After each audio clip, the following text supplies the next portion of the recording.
And we're live. Welcome, everybody, to the Talk Chain podcast, the Welcome. YouTube channel where we're going to talk about all things crypto.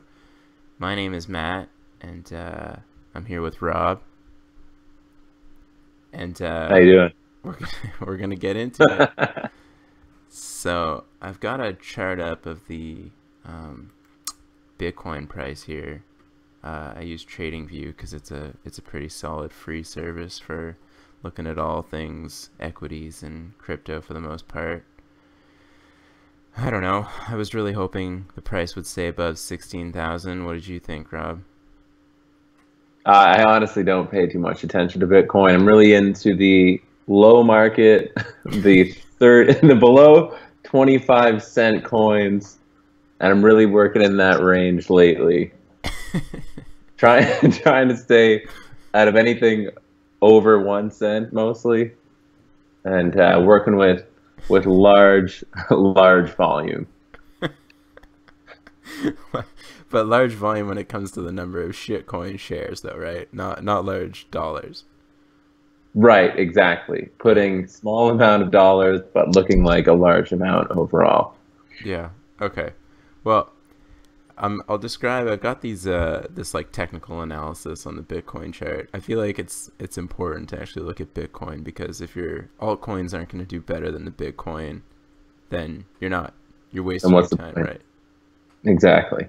So I don't know. Technical analysis. A lot of people don't believe in it. I think it's easy to. You can. It's very subjective. You can take what you want from it, but it seems like sometimes it holds. So. The blue lines I have here are sort of support and resistance, and we can see that Bitcoin sort of found a bottom at 12,000, and then it's been inching its way forward. We're about 16,000 now, and it did use this other blue line as a support after it broke out around I don't know, earlier in the year, early January. So I don't know. I expected Bitcoin to bounce off 16,500 and really start to make its ascend to the moon, or at least test its all-time highs. But we're still sort of staying strong around 16,000, which I think is encouraging anyway. Well, what I think you're seeing is people who are doing what I'm doing and taking these low number ones, getting a larger push, and then eventually putting that back into Bitcoin over an extended period of time. So it is kind of gradually going up. So you'll see like a wave of huge pumps and then a big sell-off where Bitcoin is then going to go up. And I think that's just going to be the trend while all this new money comes in and people are going to try to like strike it rich with these kind of garbage coins. Yeah. Yeah. So, but I don't know. They're not all garbage, right? No, well, obviously there's some great projects in there, but you're seeing things that showed up days ago that are ending up on the top 100. And then, so there's people who are actually good investors who are trying to predict where the new investors are actually going to put their money. So, and then it ends up being kind of a cycle where, and those are the people that are going to be putting their profits back into the stronger and more well represented currencies. Yeah, I don't know. It's hard to know. I wish there was like a good breakdown of who the investor, quote unquote investor, is in here, because it seems like they're all just internet dwellers, basement dwellers.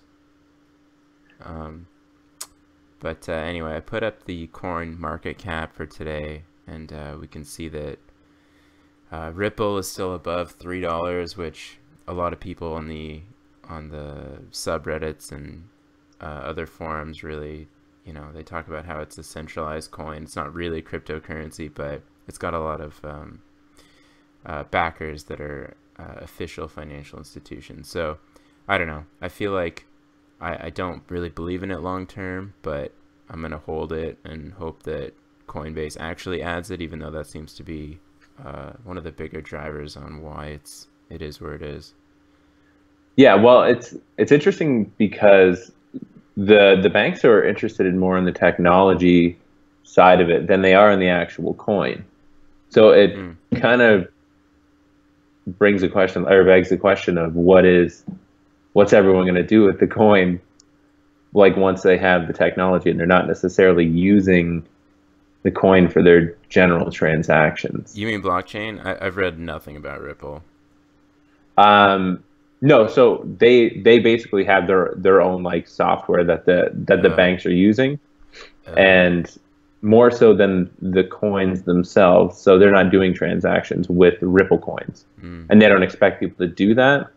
So that kind of makes it weird, and I understand that the coin would be a reflection of the company value, but it doesn't. No one's going to be using them day to day, it seems. Hmm. So that's what makes the whole Ripple coin a little strange. And actually, I just got rid of mine today. Really? Yeah, I don't know. I've been holding since like $1, and I don't really believe in it long term. So I'm looking at an exit point, but I'm not in any rush, I guess.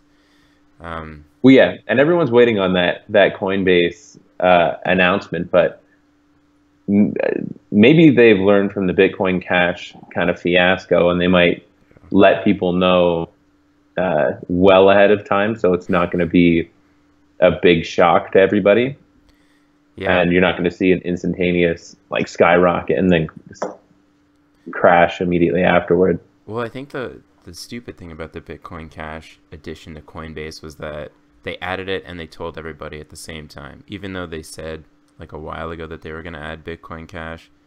The like final announcement rollout was all like once. So yeah, you might be right, but I think the day that they do announce that any other coins added to Coinbase, it's obviously going to pump the coin. Right. No, definitely. And that's why everyone else is hoping that Fairx will will come through and then Stellar Lumens can just rocket for a bit. Oh yeah, yeah, and actually that one's been hit all time highs. What about a week ago? And everybody's upset that it's not continuing to make all time highs because it's still though at around 70 cents. Yeah, it doubled about a week ago. And no, it's true. And that just kind of goes with the market where we're all horribly impatient now. Like I just kind of expect everything to pump all the time, and when it doesn't, I'm pretty upset. But on the week though, it's still at like almost 70%. So this it's really nothing to complain about because I won't make those kind of returns anywhere else. Yeah, so we're probably not going to talk too much about equities on this podcast, but equities market did unreal this week, and it didn't take any money though from the Bitcoin or the altcoin market. So I would have expected that if people really believed in equities, there wouldn't be so much money flowing into coins. But the market cap's at like an all-time high, right? 821 billion right now. Yeah, it's mind-boggling. Part of me wonders what will happen if we ever pass a trillion, which we definitely will, probably the next like week or so. 2 hours And maybe. and yeah, and whether or not someone's going to start noticing everything, like if the SEC gets involved, then where do we go from there? Yeah. But until then, we can just enjoy these pump trains until we're all millionaires. Yeah, well, that's the goal. You're telling me before we got on here though about Tron. So, what do we do about Tron, Rob? So, Justin Sun, CEO of Tron, got a lot of attention right now for I don't know, because he started this project and has some collaborators, but its market cap is like just shy of 12 billion right now, and I don't know. There's like no product yet. Is that true? Well, no, it's true and it's not true because really the day after I actually sold all my Tron shares, they announced the Crypto Doggies game, which is really obviously just a copycat of the Crypto Kitties that kind of blew up there and destroyed the Ethereum network. But it's it's interesting because it's so early on, but they've also put out a product probably within 2 months of really their coin releasing. So it's not like they The don't dogs? have. Yeah, so the Huh. dogs came out. I think it was about a week ago, and it was really kind of around 5 cents at the time, and really once that got announced, it started pumping up and pumping up, and that's really what's been driving this entire thing. Really brought it actually peaked at around 30 cents at one point, Yeah. and has since then come down. It's so Um, stupid though. I don't know.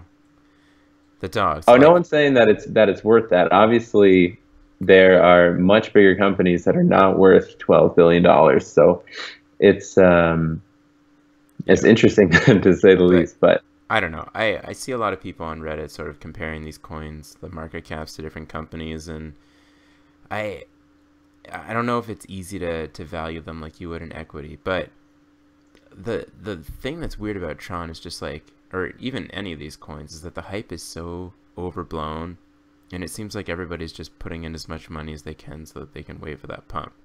And I'll play along that game until it stops working, but like the hype with Jack Ma of Alibaba, that sort of, there's no real there. Like Justin Sun was a student at his school the school that Jack Ma founded, but like there's no position that Alibaba takes in Tron, so it really seems like the hype on this one in particular is really overblown. yeah, no, definitely, there definitely is. It's interesting because so apparently it was part of this program. There's only 40 people involved, The and I school. don't know if there was ever a subsequent class after those 40 people, but it seems like it's a pretty personable interaction that Sun would have had with Ma. So it's not like it's all for nothing. But I But I think don't. the way that they present it is that it was kind of a more one-on-one type of situation, which obviously isn't the case. And that begs the question, like before, like what are the other 39 people doing? And could you see some of those people kind of pop up in the same space now that Sun's obviously probably a billionaire based on the amount that the Tron Foundation is holding back? Yeah, yeah. I mean, so he definitely, if you look at the white paper, I think the foundation keeps like 35% of the issued tokens. So, but I think the average. So if you compare the program that he was in to any like MBA program, I don't think there's usually more than like 50 students there. So I don't think it's anything more amazing. And Jack Ma wasn't like running the program. I think he came in as like a guest lecturer. So I don't know. I really, the whole Jack Ma thing seems hilarious and uh, really bullshit. But Justin Sun, he was part of Ripple at one point and apparently did a lot of work there. So he's obviously a smart dude, but the I don't know if a $12 billion market cap for his project that's like a 10-year program 10-year project is what he's laid out. I don't know. Seems like hype, but I guess Well, it's tough, and it kind of so I'm just thinking of like Litecoin has Charlie Lee, who's sort of their figurehead, even though he's sort of stepped back and sold a bunch of his coins. But really, a lot of these other coins, especially the decentralized ones, they don't really have like this guy who's the guy. And Tron really does, so maybe that's what's sort of separating Tron from the rest.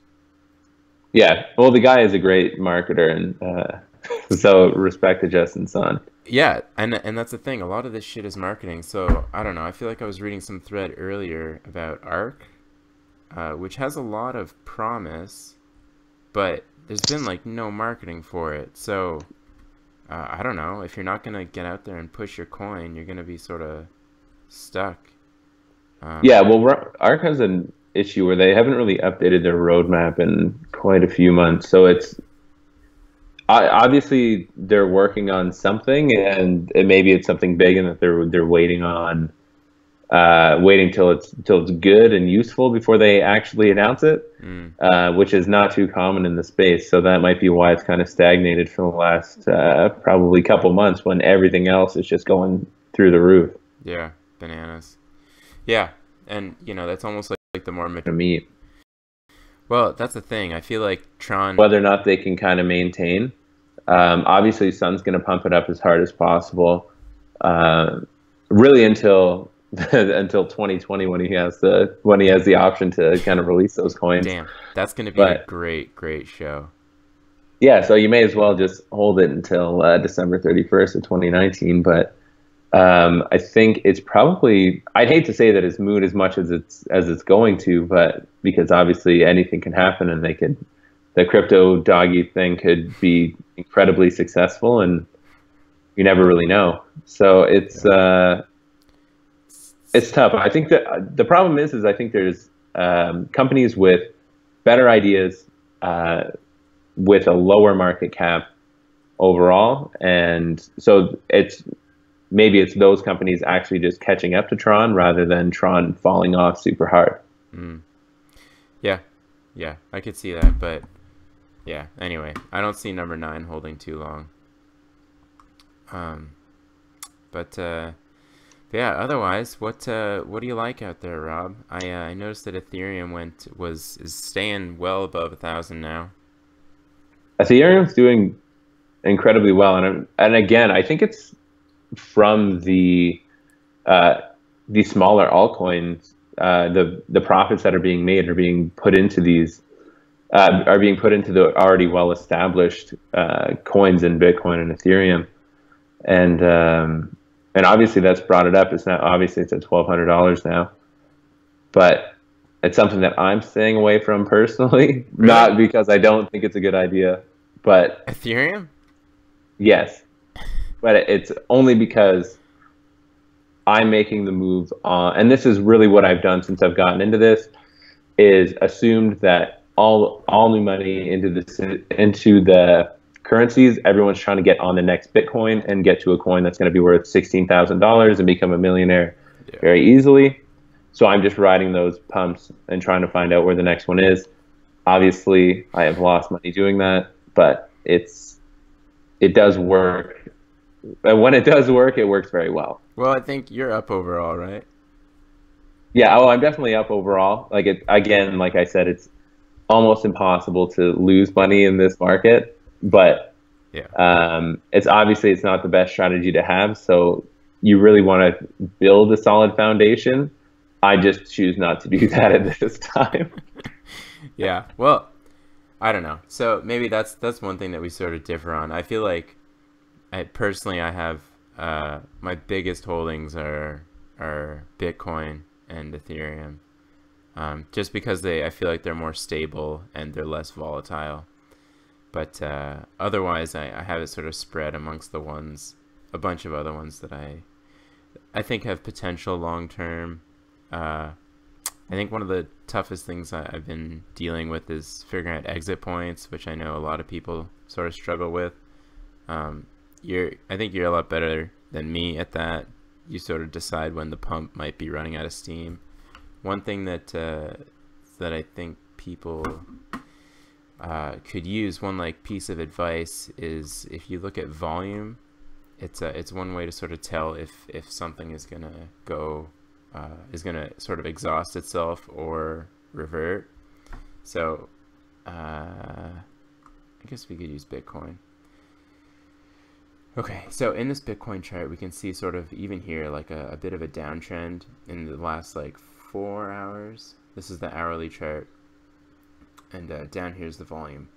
So the volume in this last few hours, you can actually see it's pretty stable, and but this last bar, the volume's actually gone down a bit. So if volume tends to decrease as a trend is continuing, you should expect that trend to either slow down or go the other way. So if you're buying into a trend, you want to buy when volume is increasing, and then you want to sell when that volume is obviously decreasing. So I found that helpful to sort of gauge what's going on. But it seems like when the smaller cap altcoins are pumping. It has more to do with these sort of sell walls that a lot of big buyers or big sellers have up in place that sort of keeps the price in a restricted area. So I don't know. I feel like Rob, you don't even look at those sorts of indicators. Because of the time zone switch. Mm. So it's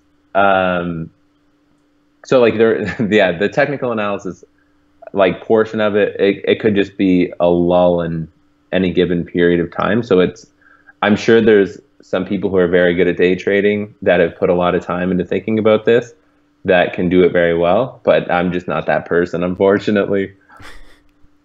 Yeah, but you know, as long as we come out making money, then however you do it. But well, I think the positive the positive thing is that we're both making money, and that the amounts will differ on different on different days and on different trades. Like obviously, some days you'll make more, and some days I will. But really, for the most part, it is just luck, because we don't really know what some big holder will do in any given point.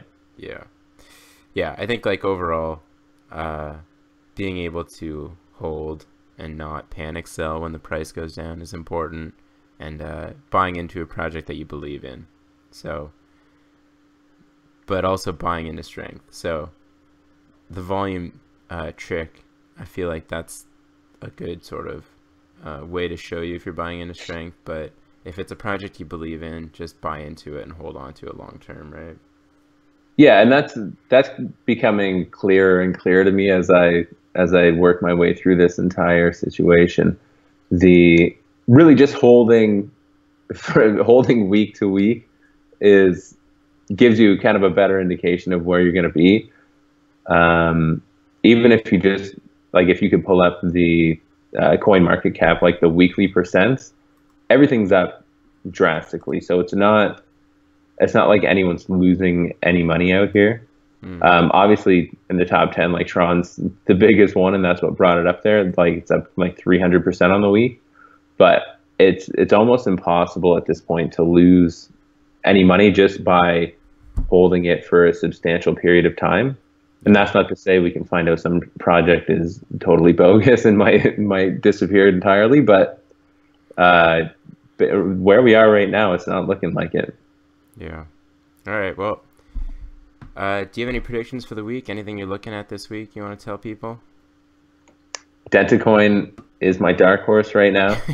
It's riding at 0.06 of 1 cent.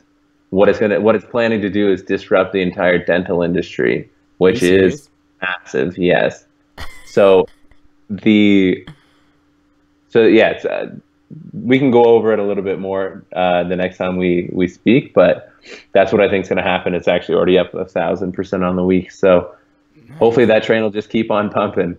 Yeah, right on. Well, personally, I'm hoping Bitcoin to really make a solid push above 16.5, but yeah, other than that, I think just hope that nothing dramatic goes on in the news in terms of Korea sort of banning cryptocurrency or anything like that. So I'm gonna keep an eye on that. But that would be our worst nightmare, pal. Yeah, that would be horrible. Korea, we need Korea for their buyers. Anyway, I want to thank everybody for watching, and yeah, on behalf of Rob and I, thanks for watching Talk Chain. Take care.